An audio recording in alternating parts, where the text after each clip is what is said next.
white out no but than yi the la the name go boy back lay they dance no chom ngu go rom sai mong kang kla but job na ni ban rong hadak ton rom sai harok song kla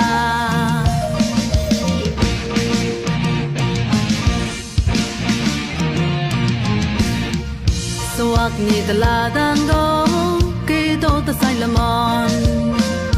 chon pom phi me ta ko ke thot yot mong ji ko do the sai se thi pu me ni sa cho ba don mu ti ta cho so ak ke sai khanom lo i man ko ke chan ba don lo cho ko sa a ngai kla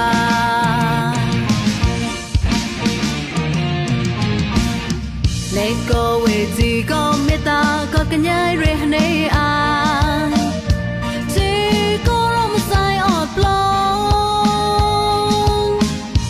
me plong long long le yi mong ot chun me plong dai na no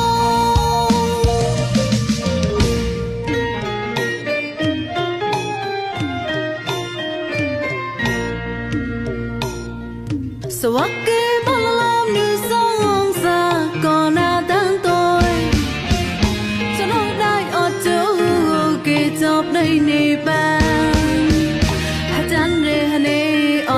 swag ke tet play nu tai wa song sa ko dan tuổi kla re hane moi auto rock ke krop tho cho phei dai ot ni kla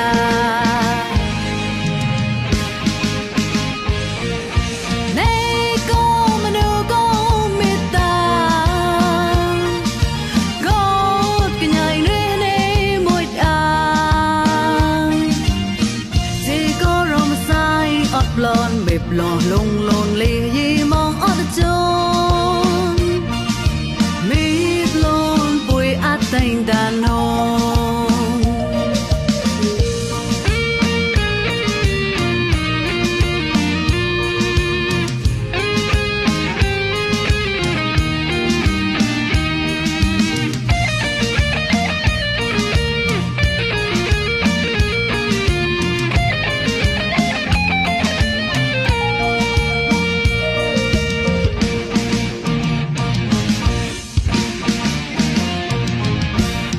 let go with the go meta ko kanyai re nei a chi ko rom sai ot plong me plong long long le yi mong ot chun me plong dai da no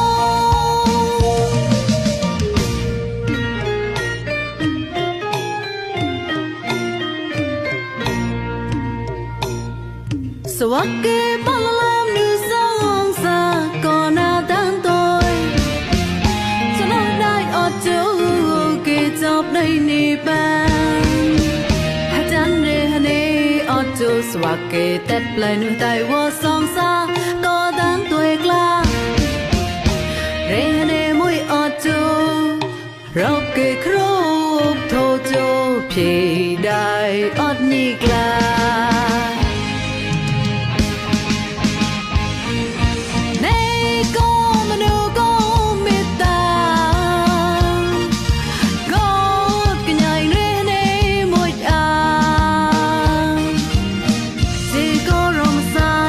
blon be blon long